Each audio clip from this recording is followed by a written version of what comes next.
이게 다 한국이 숨겨온 거라고. 한미연합사령관이 한국 탄약고 보고서를 보고 이 수치를 믿을 수 없다고 얘기하고 있습니다. 최근 전쟁으로 인해 각국에서 비축한 탄약들이 바닥을 드러내고 있는 실정인데 정작 한국만은 그 수치가 놀라울 지경인데요. 한국의 진짜 저력을 바로 알아보겠습니다. 구독과 좋아요로 위대한 한국을 응원해주세요. 새벽 3시 17분 경보음이 울리며 펜타곤 지하 3층의 전략 분석실이 붉은 조명으로 물들었습니다. 15년 동안 이곳에서 근무해왔지만 이런 일은 처음이었습니다. 전 세계가 아직 잠들어 있을 그 시간 국경 인근에서 포착된 러시아군의 대규모 병력 이동 위성 영상은 믿기 힘들 만큼 선명했고 그 함의는 뼛속까지 차가웠습니다. 제 책상 위에는 빨간색 표시가 된 긴급 보고서가 놓여 있었습니다. 러시아 제3군단 소속 기갑부대 3개 연대가 국경에서 불과 50km 지점에 전개되었다는 내용이었어요. 이는 단순한 군사훈련을 넘어서는 규모였습니다. 오전 9시 긴급 군수전략회의가 소집됐어요. 국방차관보 패트릭 슐츠를 비롯해 각 부서 핵심 인력들이 모두 참석했습니다. 회의실 분위기는 무거웠어요. 지난 2년간 우크라이나 전쟁과 이스라엘과 이란 분쟁으로 미군의 탄약 소비량이 예상을 훨씬 뛰어넘었거든요. 군수참모 브래들리 대령이 현황을 보고했습니다. 현재 미군 탄약 재고는 6개월분에 불과하다는 충격적인 내용이었어요. 155mm 포탄의 경우 월 소비량 대비 4개월분밖에 남지 않았다고 했습니다. 만약 러시아와 직접적인 충돌이 발생한다면 감당하기 어려운 수준이라는 것이 전문가들의 공통된 의견이었죠. 브래들리 대령은 우크라이나 지원으로 매월 15만 발이 소모되고 있고 중동 분쟁 대응으로 추가 8만 발이 필요한 상황이라고 했습니다. 현재 생산 능력으로는 월 12만 발이 한계라는 것이었어요. 간단한 산수로도 재고 고갈이 불가피한 상황이었습니다. 회의실에는 무거운 침묵이 흘렀어요. 참석자들 모두 상황의 심각성을 실감하고 있었거든요. 이라크와 아프가니스탄에서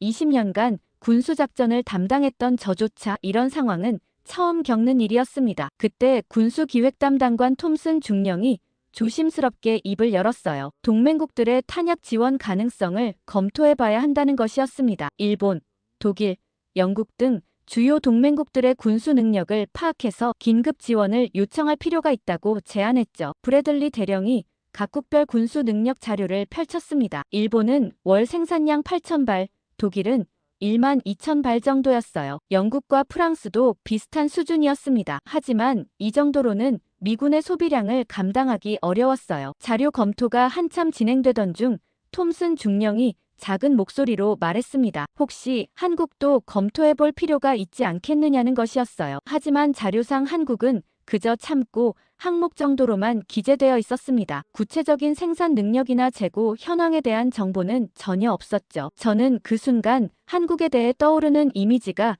별로 없다는 것을 깨달았습니다. 동맹국이라고는 하지만 군수 분야에서 한국이 어떤 역할을 하는지 구체적으로 알지 못했거든요. 단지 미군 장비를 도입하고 기술 지원을 받는 나라 정도로만 인식하고 있었어요. 회의는 결국 일본과 독일을 우선 협상 대상으로 정하고 마무리됐습니다. 한국은 여전히 의미 없는 참고 항목으로 남아 있었어요. 자료상에는 한국이라는 이름이 적혀 있었지만 실질적으로는 한국이 탄약을 얼마나 보유하고 있겠냐는 생각이었죠. 다행히 러시아의 기갑부대는 얼마 되지 않아 돌아갔지만 탄약고 비축량은 화두로 떠올랐고 후속 회의가 진행되었습니다. 그리고 일본과 독일과의 탄약 수출 협상이 본격적으로 시작되었죠. 저는 회의 자료를 준비하면서 각국의 군수 산업 현황을 면밀히 검토했습니다. 하지만 여전히 한국은 후보에도 못 미쳤습니다. 회의실에 들어서자 이미 주요 참석자들이 모여 있었습니다. 국방차관보 슐츠를 비롯해 국방부 획득기술조달청의 윌리엄스 부청장 그리고 각 부서의 핵심 인력들이 참석했어요. 분위기는 여전히 긴장감이 돌았지만 전날보다는 다소 여유가 있어 보였습니다. 브래들리 대령이 일본과의 협상 전망을 보고했어요. 일본 방위성에서는 긍정적인 반응을 보이고 있다고 했습니다. 다만 일본 내 생산 능력의 한계로 인해 월 5,000발 정도가 현실적인 지원 규모라고 설명했어요. 독일도 비슷한 수준의 지원이 가능할 것으로 예상된다고 덧붙였습니다. 그때 톰슨 중령이 다시 한국 이야기를 꺼냈어요. 혹시 한국의 군수 능력에 대해 좀 더 자세히 알아봐야 하지 않겠느냐는 것이었습니다. 하지만 회의실의 반응은 냉담했어요. 몇몇 참석자들 사이에서는 조롱 섞인 웃음까지 나왔습니다. 윌리엄스 부청장이 비웃듯 포방부가 뭐냐고 인터넷 유행어 같은 거 아니냐고 했습니다. 한국 국방부를 지칭하는 줄임말조차 제대로 알지 못하는 상황이었거든요. 다른 참석자는 한국이 10만 발이라도 쌓아놨을까 하며 의문을 표했어요. 저 역시 그 순간까지는 별다른 이의를 제기하지 않았습니다. 한국의 군수 산업에 대해 구체적으로 아는 바가 없었거든요. 제 머릿속에는 한국이 미군으로부터 장비를 도입하고 기술 지원을 받는 나라라는 이미지만 있었어요. 자체적인 군수 생산 능력이 있다고 해도 미국이나 독일 그리고 일본과 비교할 수준은 아닐 것이라고 생각했습니다. 브래들리 대령이 준비한 자료에서 한국은 여전히 후순위로 분류되어 있었어요. 구체적인 생산 능력이나 재고 현황에 대한 수치는 전혀 기재되어 있지 않았습니다. 그저 기타 동맹국이라는 항목에 이름만 올라있을 뿐이었어요. 국방차관보 슬츠가 회의를 정리하면서 한국에 대해서는 단 한마디로 언급했습니다. 한국은 여전히 우리의 승인 없이는 뭘 제대로 못하는 나라라는 것이었어요. 군수 분야에서도 마찬가지일 것이라고 단정했습니다. 아직도 그런 수준의 나라라는 것이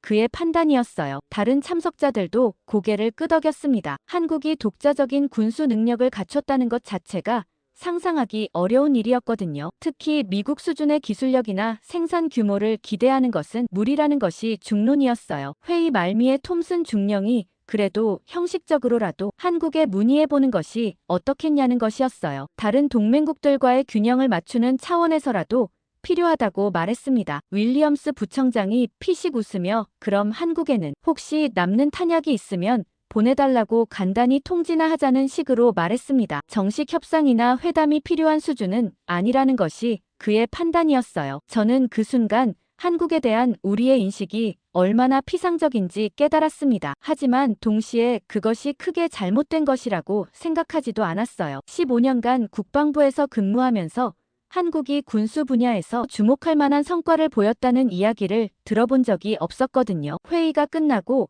저는 사무실로 돌아와 간단한 통지문 초안을 작성했습니다. 한국 정부의 탄약 지원 가능성을 문의하는 내용이었어요. 하지만 그것은 진정한 협력 요청이라기보다는 형식적인 절차에 불과했습니다. 그 다음 주 월요일 일본과 독일과의 본격적인 탄약 수출 협상이 시작됐습니다. 저는 협상팀의 일원으로 참여하면서 각국의 군수산업 현황과 공급 가능성을 분석하는 역할을 맡았어요. 양국 모두 적극적인 협력 의지를 보였지만 공급 규모에는 명확한 한계가 있었습니다. 일본 방위성은 월 8,000발의 155mm 포탄 공급이 가능하다고 밝혔어요. 독일 연방국방부도 비슷한 수준인 월 1만 발 정도를 제안했습니다. 하지만 이는 미군의 월 소비량 23만 발에 비하면 턱없이 부족한 수준이었어요. 그래도 현 상황에서는 어떤 지원이든 절실했기 때문에 협상은 순조롭게 진행됐습니다. 한편 한국에는 지극히 형식적인 통지만 보냈었죠. 제 초안을 참고해 톰슨 중령이 작성한 간단한 공문이었습니다. 내용은 현재 미군의 탄약 소요가 증가한 상황에서 혹시 여분의 탄약이 있다면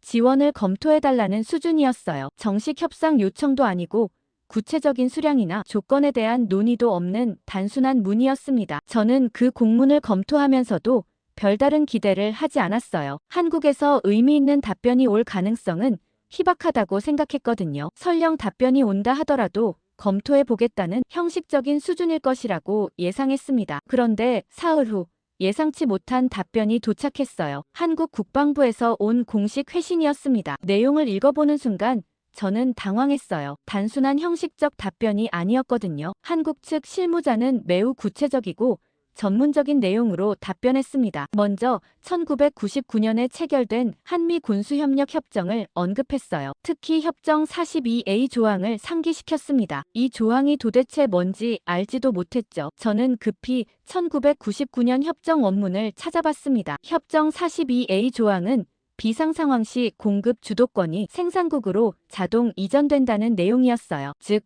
위기 상황에서는 탄약을 생산하는 국가가 공급 조건과 우선순위를 결정할 수 있다는 뜻이었습니다. 지금 이 상황에서 이런 조약까지 얘기한다는 게 심상치 않았습니다. 하지만 당시 이 조항에 서명할 때 미국 측은 대수롭지 않게 여겼던 것 같았어요. 한국이 미국 수준의 군수 생산 능력을 갖출 가능성은 희박하다고 생각했기 때문이죠. 그래서 형식적인 조항 정도로 받아들였던 것 같습니다. 하지만 지금 상황에서 이 조항은 완전히 다른 의미를 갖게 됐어요. 만약 한국이 실질적인 군수 생산 능력을 보유하고 있다면 탄약 공급에 있어서 미국이 아니라 한국이 주도권을 갖게 되는 것이었습니다. 이는 우리가 전혀 예상하지 못한 상황이었어요. 한국 측 답변에는 더욱 놀라운 내용이 있었습니다. 현재 한국은 자체적인 전략 비축 계획에 따라 군수품 재고를 관리하고 있으며 외부 지원 요청에 대해서는 신중한 검토가 필요하다는 것이었어요. 특히 자국의 안보 상황과 향후 계획을 우선 고려해야 한다고 명시했습니다. 가장 충격적인 부분은 한국 측은 미국의 요청을 참고하겠다고 했지만 구체적인 지원 여부는 한국 정부의 종합적 판단에 달려있다고 밝혔습니다. 마치 미국이 한국에게 허락을 구하는 입장이 된 것처럼 느껴졌어요. 저는 이 답변을 브래들리 대령에게 보고했습니다. 브래들리 대령도 당황한 기색을 감추지 못했어요. 한국이 이렇게 당당하게 나올 줄은 예상하지 못했다고 말했습니다. 특히 1999년 협정 조항을 정확히 알고 있다는 점이 놀랍다고 했어요. 톰슨 중령은 만약 한국이 정말로 상당한 군수 생산 능력을 보유하고 있다면 지금까지 우리가 한국을 평가해온 방식 자체가 잘못되었을 수 있다는 것이었어요. 그동안 우리는 한국을 단순한 기술 도입국 정도로 여겨왔는데 실제로는 독자적인 생산 기반을 구축했을 가능성이 있다고 분석했습니다. 그날 오후 저는 1999년 협정 전문을 다시 면밀히 검토했어요. 당시 서명할 때는 형식적인 조항으로 여겨졌던 내용들이 지금 상황에서는 완전히 다른 의미로 다가왔습니다. 특히 한국의 군수 산업이 성장할 경우를 대비한 조항들이 여러 개 포함되어 있었어요. 미국 중심의 판이 서서히 흔들리고 있는 느낌이 들었습니다. 그리고 일주일 후 한국으로부터 공식 답변이 도착했습니다. 저는 그 문서를 받아보는 순간 눈을 의심했어요. 한국 국방부에서 온 공식 회신이었는데 내용이 우리가 예상했던 것과는 완전히 달랐거든요. 한국 정부는 미국의 탄약 지원 요청에 대해 1차 유예로 회신했습니다. 이유는 내부 전략 비축 계획에 따라 3개월간 유보가 필요하다는 것이었어요. 단순한 거절이 아니라 일정 기간 검토 후 재판단하겠다는 내용이었습니다. 저는 이 답변을 읽으면서 뭔가 잘못 읽었을 가능성을 의심했어요. 보통 이런 상황에서 동맹국들은 최대한 협력하겠다 또는 능력이 부족해서 죄송하다는 식의 답변을 보내는 것이 일반적입니다. 하지만 한국은 마치 자신들이 결정권을 갖고 있다는 듯한 어조로 답변했어요. 너무 믿기지 않아서 저는 주한미 군사령부 군수 담당관 리차드 밀러 대령에게 직접 전화를 걸었습니다. 혹시 번역 과정에서 오해가 있었는지 아니면 한국 측에서 실수로 잘못 보낸 것은 아닌지 확인하고 싶었거든요. 밀러 대령의 답변은 더욱 당황스러웠어요. 그는 한국 측과 직접 통화해봤는데 내용이 정확하다고 확인해줬습니다. 오히려 한국 실무진은 매우 차분하고 확신에 찬 어조로 답변했다고 전해졌어요. 마치 이미 예상했던 상황인 것처럼 말이죠. 더욱 놀라운 것은 답변에 첨부된 부가 설명이었습니다. 한국은 현재 자체적인 군수 전략 계획을 수립 중이며 이 계획이 완료될 때까지는 외부 지원에 대한 결정을 유보한다는 내용이었어요. 마치 한국이 우리와 동등한 입장에서 협상하고 있다는 느낌이었습니다. 밀러 대령은 전화에서 한 가지 더 충격적인 정보를 알려줬어요. 한국 측 실무진이 1999년 협정 조항들을 정확히 숙지하고 있었다는 것이었습니다. 특히 42A 조항에 대해서는 조항 번호까지 정확히 언급했다고 했어요. 제가 이 소식을 브래들리 대령에게 보고했을 때 브래들리 대령은 믿기지 않는다는 표정을 지었어요. 한국이 미국의 요청을 거절했다는 사실 자체가 충격적이었거든요. 지금까지 한국은 미국의 요청에 대해 거의 무조건적으로 협조해왔는데 이번에는 완전히 다른 반응을 보인 것이었습니다. 국방차관보 슐츠에게 보고가 올라갔을 때 반응은 더욱 격렬했어요. 슐츠 차관보는 뭐냐며 소리를 질렀습니다. 한국이 감히 우리를 거절했다는 말이냐고 했어요. 그는 이해할 수 없다는 표정으로 문서를 다시 읽어봤습니다. 부청장은 한국이 우리 말을 안 듣는다는 것이 믿어지지 않는다고 했습니다. 지금까지 한국은 미국의 정책에 거의 이의를 제기하지 않았는데 갑자기 이런 반응을 보이는 것이 이상하다고 분석했어요. 저는 다급한 마음에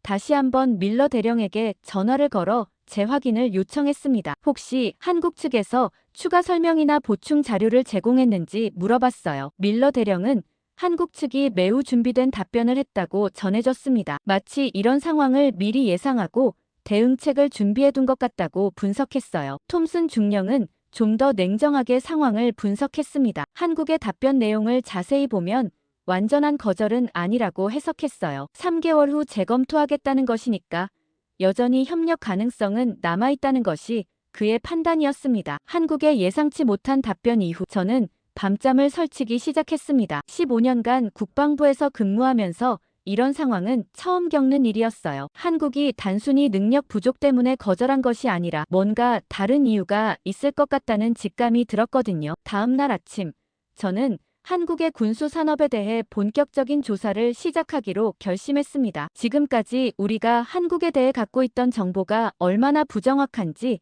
확인해 볼 필요가 있었어요. 특히 한국이 그렇게 자신 있게 나올 수 있는 근거가 무엇인지 알고 싶었습니다. 먼저 저는 예전 동료들에게 연락을 취하기 시작했어요. 그 중에서도 전직 군수 참모였던 맥스 콜린스 대령에게 전화를 걸었습니다. 콜린스 대령은 2000년대 초반 한국에서 근무한 경험이 있었거든요. 혹시 한국의 군수 시설에 대해 아는 것이 있는지 물어봤어요. 콜린스 대령은 전화를 받자마자 흥미로운 이야기를 해줬습니다. 2006년 한국 방문 당시 어디 산속에서 지하 엘리베이터를 탄 기억이 있다는 것이었어요. 당시에는 단순한 연구시설 견학 정도로 생각했는데 지금 생각해보니 규모가 상당했다고 회상했습니다. 저는 콜린스 대령에게 좀 더 구체적인 정보를 요청했어요. 혹시 그때 찍은 사진이나 관련 자료가 남아있는지 물어봤습니다. 콜린스 대령은 개인 컴퓨터에 몇 장의 사진이 저장되어 있을 것이라고 말했어요. 나중에 이메일로 보내주겠다고 약속했습니다. 그날 오후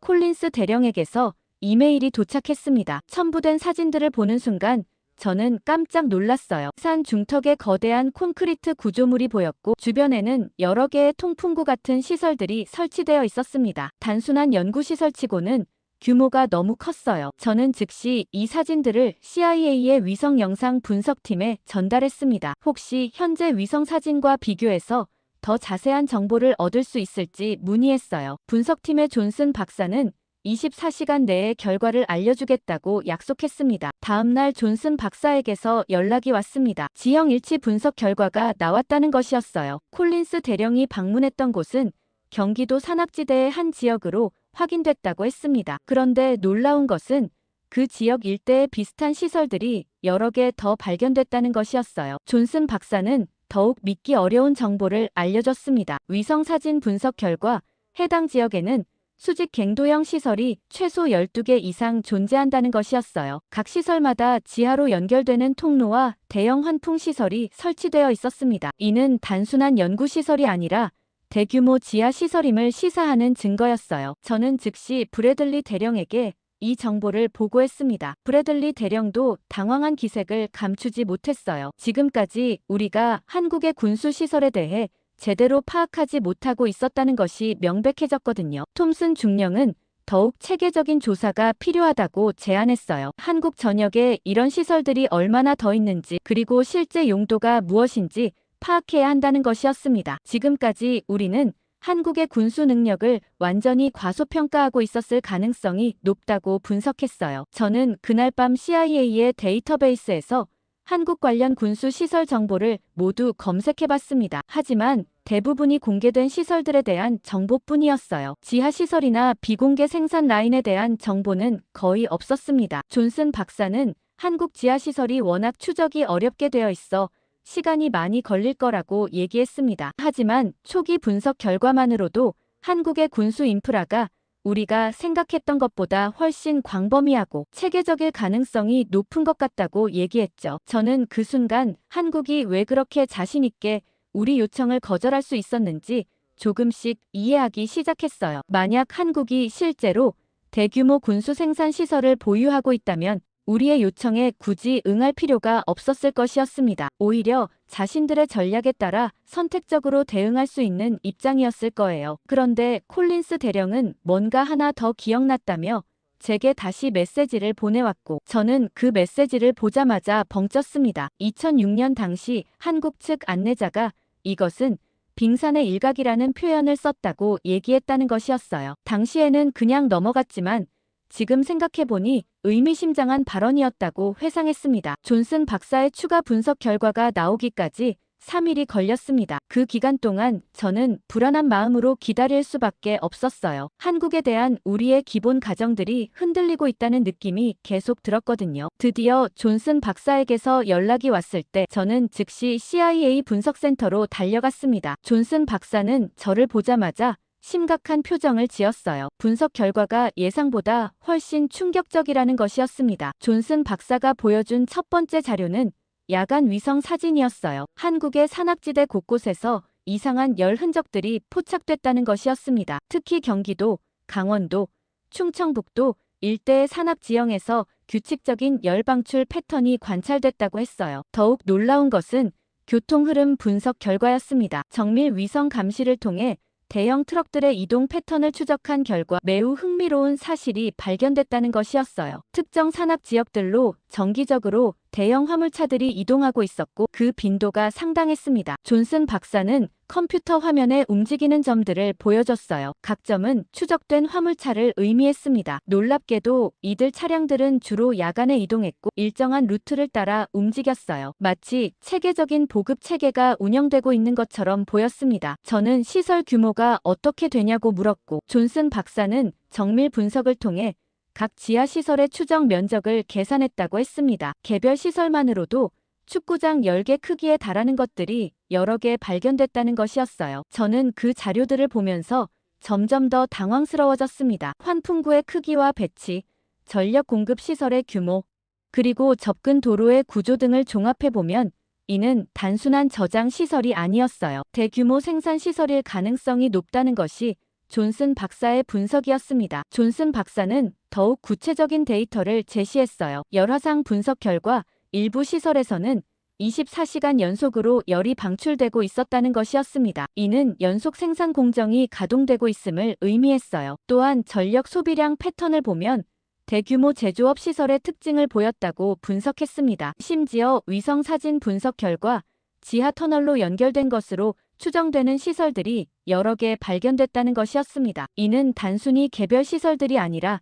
하나의 거대한 지하 네트워크일 가능성을 시사했어요. 존슨 박사는 마지막에 충격적인 결론을 내렸습니다. 이런 규모와 체계를 갖춘 시설들을 보면 이는 단순한 보관 창고가 아니라 하나의 지하 군수 도시라고 봐야 한다는 것이었어요. 그의 표현에 따르면 군수산업 복합체에 가까운 규모였습니다. 저는 이 분석 결과를 브래들리 대령에게 즉시 보고했습니다. 브래들리 대령은 자료를 보더니 한동안 말을 잇지 못했어요. 지금까지 우리가 한국의 군수 능력에 대해 갖고 있던 모든 추정치가 완전히 틀렸을 가능성이 높다고 인정했습니다. 톰슨 중령은 만약 이 분석이 정확하다면 한국은 우리가 상상했던 것보다 훨씬 강력한 군수 생산 능력을 보유하고 있다는 것이었습니다. 특히 지하시설의 규모를 보면 상당한 전략적 비축도 가능할 것으로 추정됐어요. 저는 그날 밤 존슨 박사의 분석 자료를 다시 면밀히 검토했습니다. 각각의 데이터들이 모두 같은 결론을 가리키고 있었어요. 한국은 우리가 전혀 모르는 사이에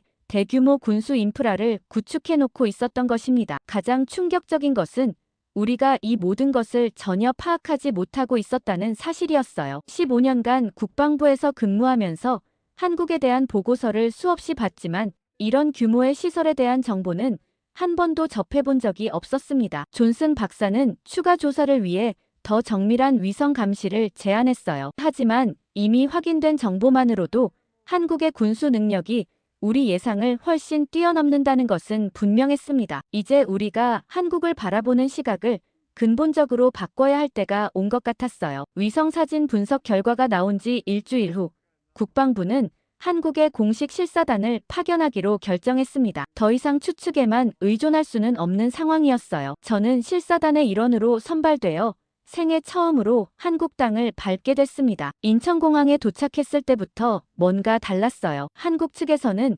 김상훈 중장이 직접 나와서 우리를 맞이했습니다. 보통 이런 경우 실무진이 나오는 것이 일반적인데 중장급이 직접 나온다는 것은 이례적인 일이었어요. 김상훈 중장은 차분하면서도 자신감 있는 모습이었습니다. 공항에서 목적지까지 가는 동안 저는 한국의 도로 인프라에 놀랐어요. 고속도로의 품질이나 교통 시스템이 미국 못지않았습니다. 특히 군용 차량들이 민간 도로를 매끄럽게 이용하는 모습이 인상적이었어요. 이는 군민 통합 시스템이 잘 구축되어 있다는 것을 의미했습니다. 드디어 목적지에 도착했을 때 저는 눈을 의심했어요. 산 중턱에 거대한 콘크리트 구조물이 서 있었고 그 앞에는 현대적인 보안 시설들이 설치되어 있었습니다. 콜린스 대령이 2006년에 봤던 시설과는 비교할 수 없을 정도로 발전해 있었어요. 김상훈 중장이 우리를 안내하면서 첫 번째 충격적인 발언을 했습니다. 여기서 보시는 것은 전국 36개 시설 중 하나에 불과하다는 것이었어요. 저는 그 말을 듣는 순간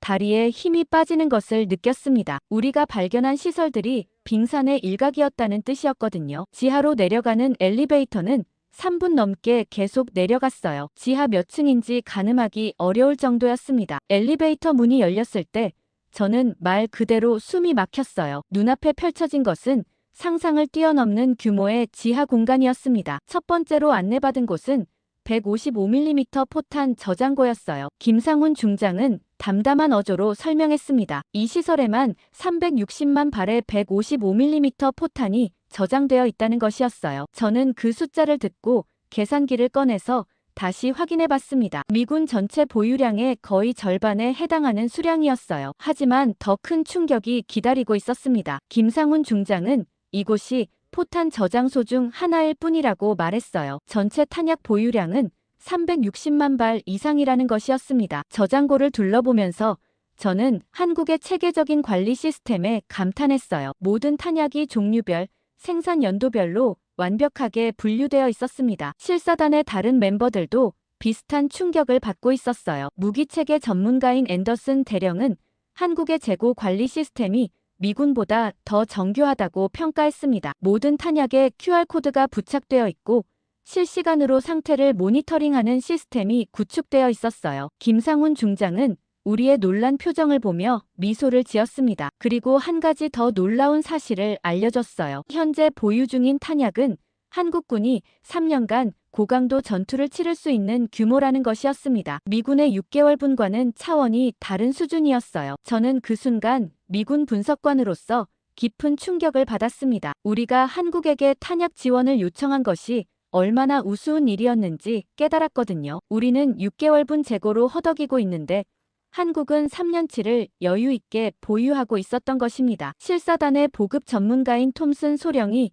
구체적인 질문을 했어요. 이 정도 규모의 재고를 유지하는 비용이 얼마나 드는지 궁금하다는 것이었습니다. 김상훈 중장의 답변은 더욱 놀라웠어요. 한국은 이미 20년 전부터 체계적인 비축 계획을 세워 단계적으로 구축해왔다는 것이었습니다. 저는 그날 오후 호텔로 돌아와서 급히 워싱턴에 1차 보고를 했어요. 하지만 전화로는 이 충격적인 현실을 제대로 전달하기 어려웠습니다. 브래들리 대령도 제 보고를 듣고 믿기 어렵다는 반응을 보였어요. 김상훈 중장은 저녁 식사 자리에서 의미심장한 말을 했습니다. 한국은 항상 최악의 상황에 대비해왔다는 것이었어요. 주변국들의 위협과 지정학적 위치를 고려할 때 충분한 전략 비축이 필수적이라고 설명했습니다. 그의 말에는 깊은 전략적 사고가 담겨 있었어요. 그날 밤 저는 잠을 이루지 못했습니다. 지금까지 우리가 한국에 대해 갖고 있던 모든 인식이 완전히 틀렸다는 것을 받아들이기 어려웠거든요. 한국은 우리가 도와줘야 할 나라가 아니라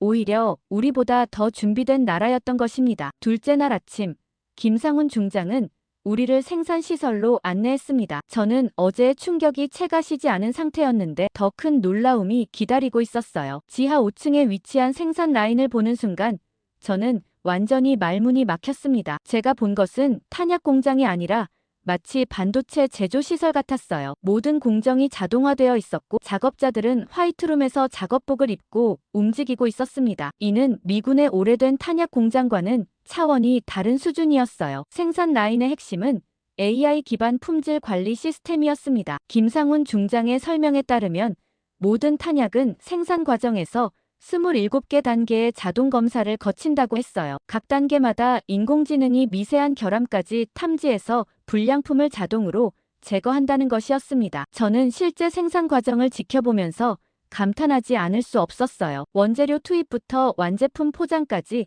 모든 과정이 완전 자동화되어 있었습니다. 인간의 개입은 최소한으로 줄이고 대신 정밀한 기계와 AI가 모든 것을 관리하고 있었어요. 이는 일관된 품질을 보장하는 동시에 생산 효율성을 극대화하는 시스템이었습니다. 게다가 김상훈 중장이 제시한 수치에 따르면 불량률이 0.01% 미만이라는 것이었습니다. 미군 탄약의 일반적인 불량률이 0.5% 정도인 것을 고려하면 믿기 어려운 수준이었어요. 이는 기술력의 차이를 극명하게 보여주는 지표였습니다. 실사단의 기술 담당자인 로버츠 소령이 생산 속도에 대해 질문했어요. 김상훈 중장은 이 라인에서 하루 평균 2만 발 이상을 생산한다고 답변했습니다. 저는 그 숫자를 듣고 다시 한번 계산해봤어요. 월 20만 발 생산이 가능하다는 뜻이었습니다. 이는 미군 전체 월 생산량의 2.5배에 해당하는 수치였어요. 하지만 김상훈 중장은 담담한 어조로 말했어요. 여기는 중간급 생산 라인이라는 것이었습니다. 고속 생산 라인은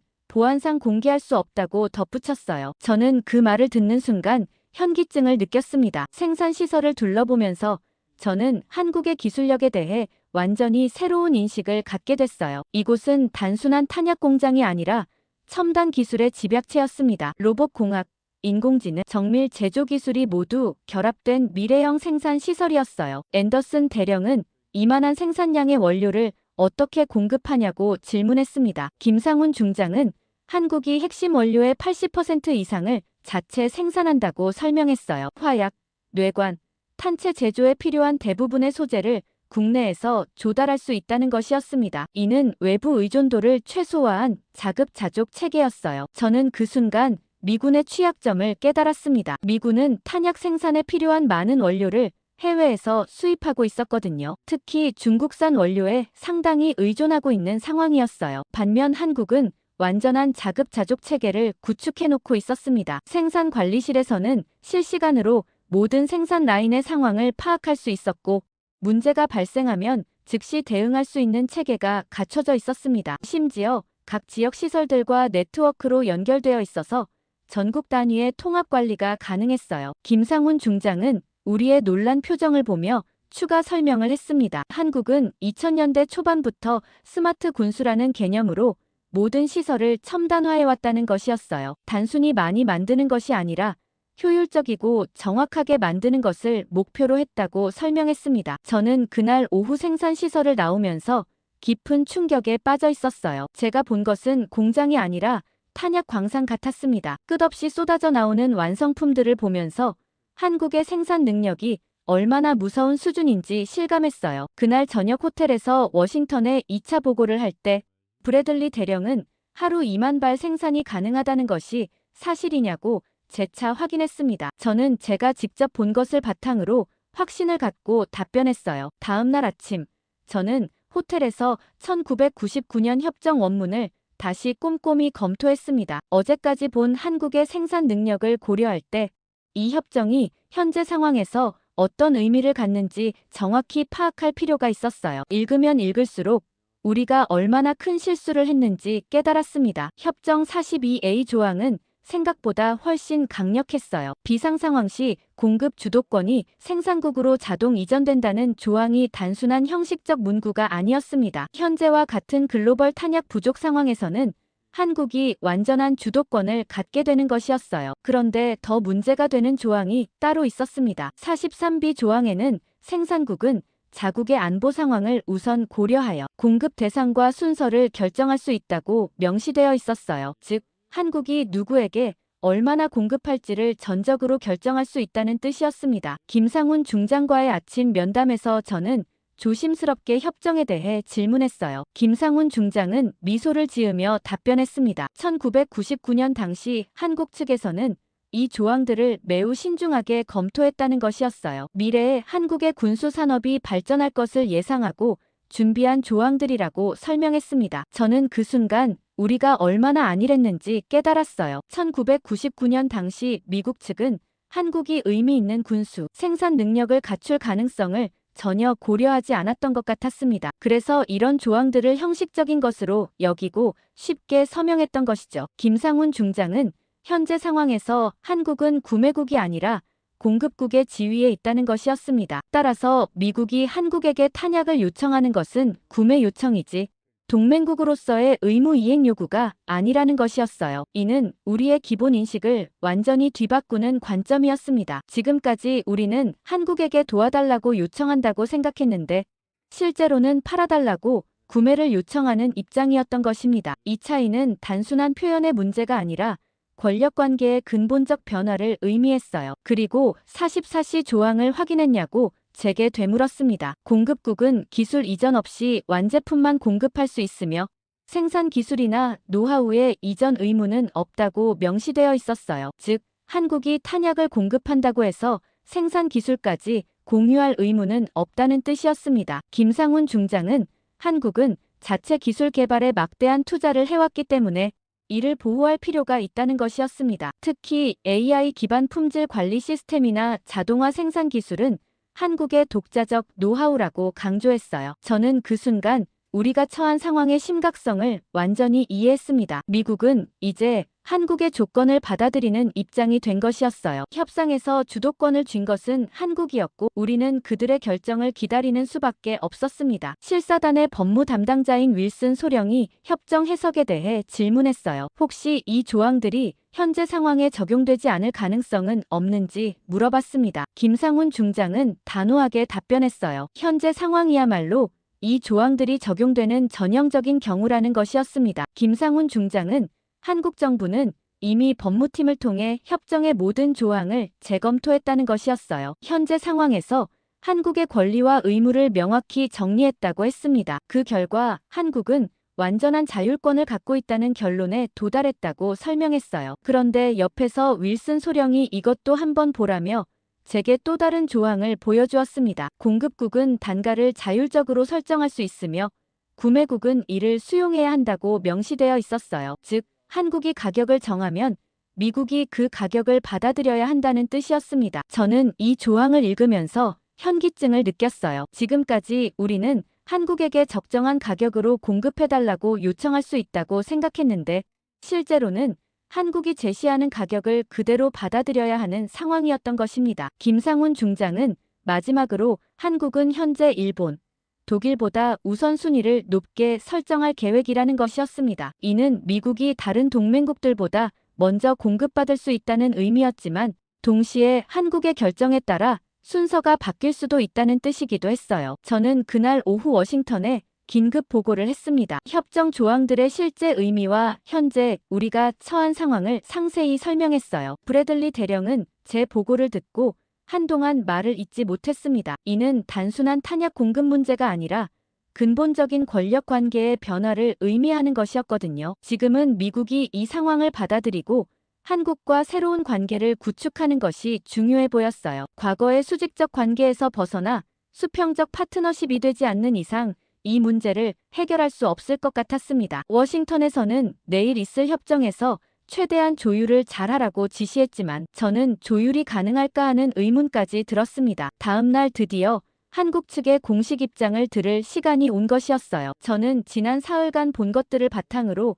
어느 정도 예상을 하고 있었지만 여전히 긴장감을 감출 수 없었습니다. 김상훈 중장이 제시한 첫 번째 조건은 명확했어요. 제조기술 이전은 절대 불가능하다는 것이었습니다. 한국이 20년간 축적한 생산 노하우와 AI 시스템은 국가 핵심 기술로 분류되어 있다고 설명했어요. 이는 어떤 조건으로도 외부에 공개할 수 없다는 것이었습니다. 두 번째 조건은 미국의 탄약 요청은 한국 정부의 승인을 거쳐 단계적으로 수출한다는 것이었습니다. 즉, 미국이 원하는 수량과 일정이 아니라 한국이 승인하는 범위 내에서만 공급이 가능하다는 뜻이었어요. 김상훈 중장은 구체적인 절차를 설명했습니다. 미국이 공식 요청서를 제출하면 한국 국방부에서 검토한 후 승인 여부를 결정한다는 것이었어요. 이 과정에서 한국의 자체 비축 계획과 다른 국가들과의 약속을 우선 고려한다고 덧붙였습니다. 그리고 결정적으로 문제가 되는 조항이 있었습니다. 탄약 단가는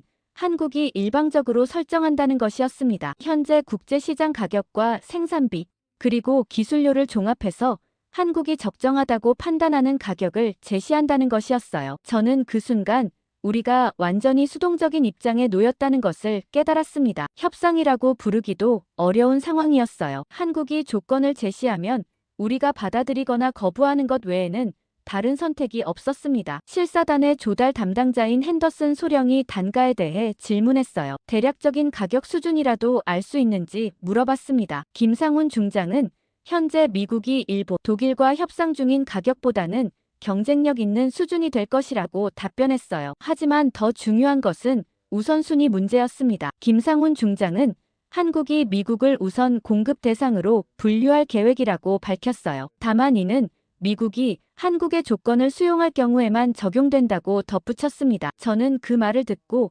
복잡한 감정에 휩싸였어요. 한편으로는 미국이 우선순위를 받는다는 것이 다행스러웠지만 다른 한편으로는 그것조차 한국의 시혜라는 것이 굴욕적으로 느껴졌습니다. 김상훈 중장은 계속해서 설명했어요. 한국의 결정 과정에서는 동맹 관계도 중요하지만 더 중요한 것은 상호 이익과 장기적 파트너십이라는 것이었습니다. 한국은 더 이상 일방적으로 도움을 주는 관계가 아니라 서로 이익이 되는 관계를 원한다고 강조했어요. 윌슨 소령이 협정 조항에 대해 재확인했습니다. 혹시 이번 거래가 기존 협정의 수정이나 보완을 의미하는지 물어봤어요. 김상훈 중장은 아니라고 단호하게 답변했습니다. 기존 협정의 조항들을 그대로 적용하는 것일 뿐이라고 설명했어요. 한국은 새로운 조건을 제시하는 것이 아니라 기존 협정을 정확히 이행하겠다는 것이었어요. 문제는 우리가 그동안 협정의 내용을 제대로 이해하지 못했다는 것이었습니다. 김상훈 중장은 마지막으로 한국의 이런 입장은 반미적인 것이 아니라 자주적인 것이라는 점이었습니다. 한국은 미국과의 관계를 소중히 여기지만 동시에 독립적인 결정권도 행사하겠다는 의미라고 설명했어요. 저는 그날 오후 긴급 화상회의를 통해 워싱턴의 상황을 보고했습니다. 국방차관보 슐츠를 비롯한 고위급 인사들이 참석했어요. 제가 한국의 조건들을 설명하자 회의실은 순간 정적에 빠졌습니다. 슐츠 차관보는 믿기지 않는다는 표정을 지었어요. 이것이 협력 요청이 아니라 우리가 한국에게 승인받는 입장이 되었다는 것이 맞느냐고 재확인했습니다. 저는 안타깝지만 그것이 현실이라고 답변할 수밖에 없었어요. 윌리엄스 부청장은 이는 미국의 위신에 관련된 문제라는 것이었어요. 동맹국이 미국에게 이런 식으로 조건을 제시하는 것은 전례가 없는 일이라고 분노를 표했습니다. 하지만 어쩔 수 없었습니다. 톰슨 중령은 현재 우리의 탄약 부족 상황을 고려할 때 한국의 조건을 수용하는 것 외에는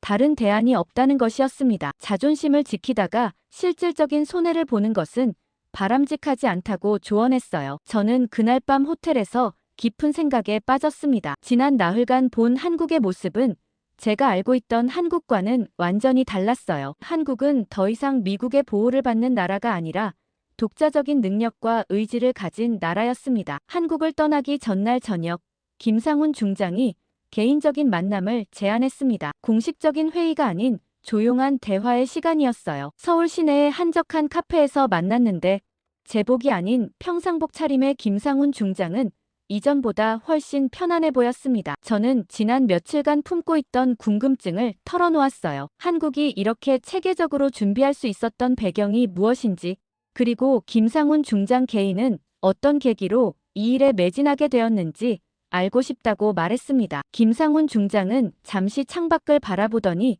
의외의 이야기를 시작했어요. 자신의 원래 꿈은 군인이 아니었다는 것이었습니다. 서울대 기계공학과를 졸업하고 대기업 연구소에서 일하고 있었다고 했어요. 평범한 엔지니어로 살아갈 계획이었다는 것이었습니다. 그런데 2004년 인생의 전환점이 왔다고 말했어요. 당시 이라크 파병 부대의 기술 지원단으로 파견을 가게 되었다는 것이었습니다. 민간 기술자 자격으로 군 장비 유지 보수를 돕는 역할이었어요. 6개월 계약이었는데 그곳에서 결정적인 사건을 겪었다고 했습니다. 김상훈 중장의 목소리가 조금 낮아졌어요. 어느 날 한국군 부대가 급작스러운 공격을 받았는데 주요 통신 장비가 고장 났다는 것이었습니다. 미군 지원을 요청했지만 다른 작전으로 인해 즉시 지원이 불가능한 상황이었어요. 그때 현지 한국군들이 얼마나 절망적인 표정을 지었는지 지금도 생생하다고 했습니다. 그 순간 김상훈 중장은 깨달았다고 했어요. 아무리 뛰어난 기술이 있어도, 아무리 우수한 장비가 있어도 결정적인 순간에 남에게 의존해야 한다면 진정한 안전은 없다는 것을 말이죠. 그날 밤 그는 중대한 결심을 했다고 했습니다. 한국이 완전히 자립할 수 있는 시스템을 만들겠다고 말이에요. 김상훈 중장은 파병에서 돌아온 후 바로 육군사관학교에 지원했다고 했어요. 이미 20대 후반이었지만 특별 전형으로 입학할 수 있었다고 합니다. 그리고 20년간 한 가지 목표만 품고 살아왔다는 것이었어요. 한국이 어떤 상황에서도 스스로를 지킬 수 있는 나라를 만드는 것이었습니다. 저는 그 이야기를 들으면서 깊은 감동을 받았어요. 김상훈 중장의 개인적 경험이 결국 한국 전체의 변화로 이어진 것이었습니다. 한 사람의 절실함이 국가적 역량으로 승화된 사례라고 생각했어요. 김상훈 중장은 자신과 같은 경험을 한 사람들이 많았다는 것이었어요. 이라크, 아프가니스탄에서 파병을 경험한 세대들이 공통적으로 느꼈던 것은 자립의 절실함이었다고 했습니다. 그들이 지금 한국 군수 산업의 핵심 인력이 되었다는 것이었어요. 우리는 미국을 적대시한 적이 없습니다. 김상훈 중장이 조용히 말했어요. 다만 우리도 스스로 설 수 있는 나라가 되고 싶었을 뿐입니다. 도움을 받는 것과 의존하는 것은 다르니까요. 저는 그 말에서 한국의 진정한 의도를 이해할 수 있었어요. 반미가 아니라 자주였고 대립이 아니라 자립이었던 것입니다. 한국은 미국과 대등한 파트너가 되고 싶었던 것이지 미국을 밀어내려 한 것은 아니었어요. 김상훈 중장은 한국의 젊은 엔지니어들 이야기도 해줬어요. 그들이 얼마나 자부심을 갖고 일하는지, 그리고 자신들의 기술이 국가의 안전을 지킨다는 사명감을 갖고 있는지 설명했습니다. 이들에게는 더 이상 메이드 인 USA가 꿈이 아니에요. 메이드 인 코리아가 세계 최고라는 자신감을 갖고 있습니다. 저는 그 말을 들으면서 한국의 변화가 단순한 기술 발전이 아니라는 것을 깨달았어요. 정신적, 문화적 변화였습니다. 의존에서 자립으로, 모방에서 창조로, 추종에서 주도로의 전환이었어요. 김상훈 중장은 마지막에 인상적인 말을 했습니다. 케인 씨, 저희가 지난 20년간 준비한 것은 전쟁이 아니라 평화였습니다. 진정한 평화는 힘에서 나온다고 생각해요. 스스로를 지킬 수 있을 때 진정한 협력도 가능하다고 봅니다. 그날 밤 저는 호텔로 돌아와 긴 편지를 썼어요. 가족들에게 보내는 편지였는데 한국에서 본 것들과 느낀 것들을 정리했습니다. 특히 김상훈 중장 같은 사람들이 만들어낸 변화의 의미에 대해 깊이 생각해봤어요. 다음날 공항에서 김상훈 중장이 배웅을 나왔을 때 저는 진심으로 감사 인사를 드렸습니다. 그리고 약속했어요. 워싱턴으로 돌아가서 한국에 대한 올바른 이해를 퍼뜨리겠다고 말이죠. 한국이 어떤 나라인지, 그리고 우리가 어떤 자세로 한국과 함께 해야 하는지 정확히 전달하겠다고 했습니다. 김상훈 중장은 마지막에 미소를 지으며 말했어요. 앞으로도 좋은 파트너가 되었으면 합니다. 이제는 진정한 의미에서 말이죠. 그 말에는 과거에 대한 원망도 미래에 대한 위협도 없었어요. 오직 상호 존중에 기반한 새로운 관계에 대한 희망만 있었습니다. 한국에서 돌아온 후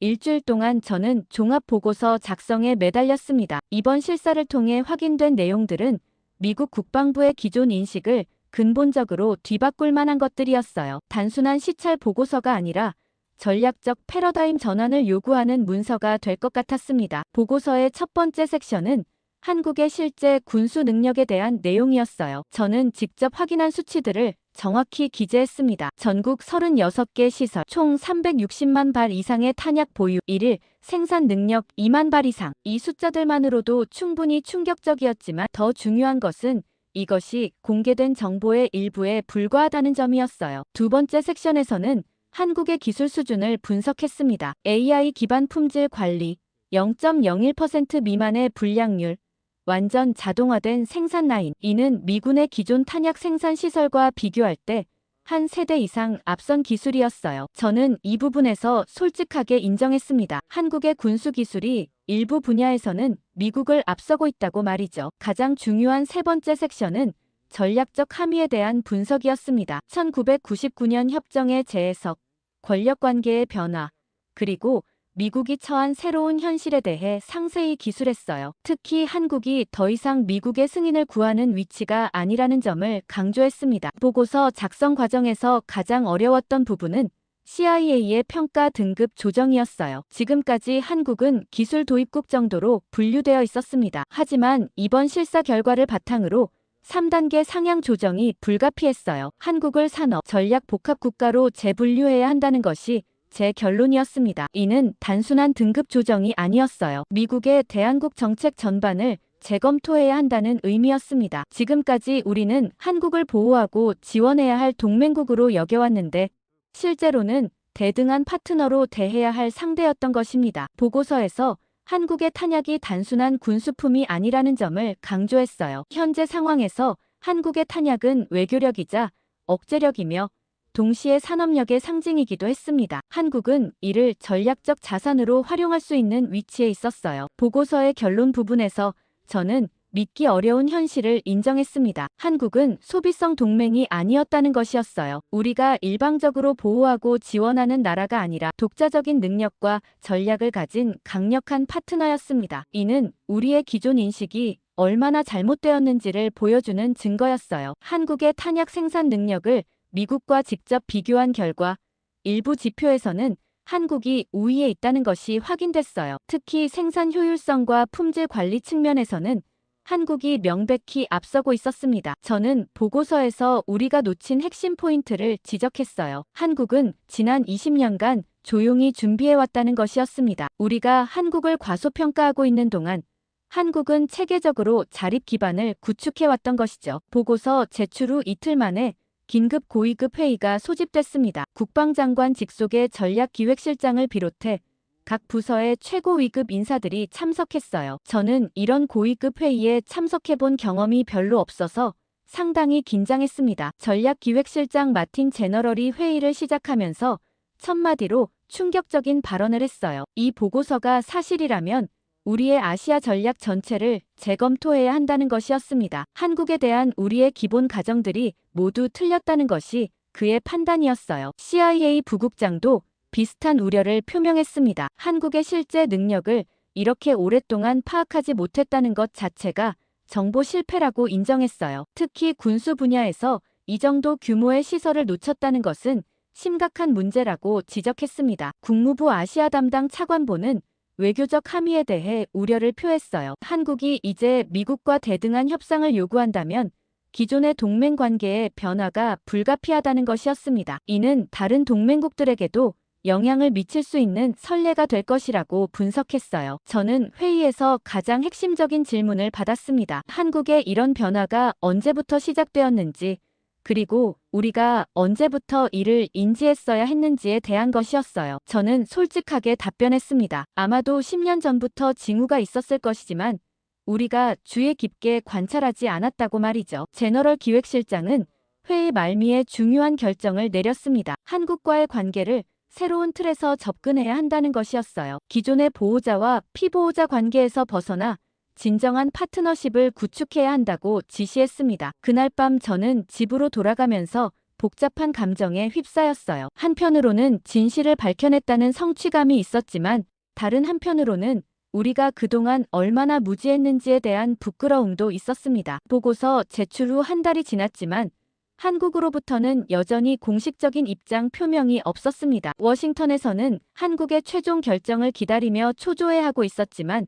한국은 철저히 침묵을 유지하고 있었어요. 이런 상황 자체가 권력관계의 변화를 상징적으로 보여주는 것 같았습니다. 그러던 중 군사 잡지에 김상훈 중장의 인터뷰 기사가 실렸어요. 기자가 최근 미국과의 탄약 협력에 대해 질문하자 김상훈 중장은 단 한마디로 답변했습니다. 우린 늘 준비해왔습니다. 지금은 단지 보여줄 뿐이죠. 그의 말에는 어떤 자만이나 오만함이 없었어요. 오히려 조용한 자신감이 묻어났습니다. 저는 그 인터뷰를 읽으면서 깊은 인상을 받았어요. 한국은 승리를 과시하지도 않았고 미국을 비난하지도 않았습니다. 그저 자신들이 해온 일을 담담하게 설명할 뿐이었어요. 이런 태도야말로 진정한 강자의 품격이라는 생각이 들었습니다. 워싱턴에서는 한국의 침묵에 대한 해석이 분분했어요. 일부는 한국이 여전히 내부 검토 중이라고 분석했지만 저는 다르게 생각했습니다. 한국은 이미 결정을 내렸지만 적절한 시점을 기다리고 있는 것 같았어요. 그들만의 속도와 방식으로 일을 진행하고 있다는 느낌이었습니다. 국방부 내부에서는 제 보고서를 바탕으로 한국에 대한 재평가 작업이 시작됐어요. 기존의 모든 분석 자료가 재검토되고 있었습니다. 특히 한국의 기술력과 생산 능력에 대한 기본 가정들이 전면 수정되고 있었어요. 브래들리 대령은 저에게 솔직하게 말했습니다. 지금까지 우리가 한국을 어떻게 대해왔는지 돌이켜보니 부끄럽다는 것이었어요. 한국이 실제로는 우리보다 더 준비된 상태였는데도 계속 하급 파트너 취급을 해왔다는 것을 인정했습니다. 가장 충격적인 것은 다른 동맹국들의 반응이었어요. 일본과 독일에서도 한국의 군수 능력에 대한 관심이 급증하고 있다는 정보가 들어왔습니다. 심지어 일부 유럽 국가들은 한국과 직접 협력을 논의하기 시작했다는 소식도 있었어요. 톰슨 중령은 더욱 놀라운 정보를 알려줬습니다. 한국이 최근 동남아시아와 중동 국가들과도 군수 협력을 확대하고 있다는 것이었어요. 한국의 영향력이 단순히 미국과의 관계를 넘어서 글로벌 차원으로 확장되고 있다는 의미였습니다. 저는 그 순간 한국의 전략이 얼마나 치밀했는지 깨달았어요. 한국은 미국과의 갈등을 피하면서도 독자적인 영향력을 구축하고 있었습니다. 대립보다는 우회를, 갈등보다는 협력을 선택하면서도 자신들의 목표를 달성하고 있었어요. 한국 정부는 공식적으로는 여전히 검토 중이라는 입장을 유지했지만 실제로는 이미 새로운 질서를 만들어가고 있었습니다. 미국의 허락이나 승인을 기다리지 않고 자신들의 판단에 따라 움직이고 있었어요. 며칠 후 국방부 고위급 회의에서 중요한 논의가 있었습니다. 참모진들은 한국과의 관계에서 우리가 어떤 자세를 취해야 하는지에 대해 의견을 나눴어요. 결론은 명확했습니다. 한국은 협조를 요청한 것이 아니라 권리를 행사한 것이라는 인정이었습니다. 저는 그 회의에서 가장 인상적인 발언을 들었어요. 한 고위 참모가 말했습니다. 한국은 우리에게 굴복을 요구하지 않았다. 그들은 단지 존중을 요구했을 뿐이다. 이 말이 상황의 본질을 정확히 표현하고 있다고 생각했어요. 한국의 접근 방식은 기존의 국제정치 이론과는 달랐습니다. 힘의 과시나 위협을 통한 강압이 아니라 실력과 준비를 바탕으로 한 조용한 설득이었어요. 이는 새로운 형태의 외교 전략이라고 볼 수 있었습니다. 몇 주 후 한국에서 공식 답변이 도착했습니다. 내용은 예상했던 대로였어요. 한국은 미국과의 협력을 환영하지만 자신들의 조건과 절차에 따라 진행하겠다는 것이었습니다. 더 이상 일방적인 요청에 응하는 관계는 아니라는 점을 분명히 했어요. 저는 그 답변을 읽으면서 한국의 성숙함에 감탄했습니다. 승리를 자랑하지도 않았고 과거를 비난하지도 않았어요. 그저 새로운 관계를 제안했을 뿐이었습니다. 이런 품격 있는 대응이야말로 진정한 강국의 모습이라는 생각이 들었어요. 그날 밤 저는 지난 몇 달을 되돌아봤습니다. 처음 한국을 무시했던 때부터 지금까지 모든 것이 바뀌었어요. 한국은 조용한 승자였습니다. 큰 소리치지 않고도 자신들의 위치를 확고히 했고 갈등 없이도 존중받는 파트너가 되었어요. 저는 그런 한국으로부터 많은 것을 배웠습니다. 미래를 내다보는 한국의 능력이 정말 대단합니다. 끝까지 시청해주셔서 감사하고 댓글로 의견 많이 달아주세요.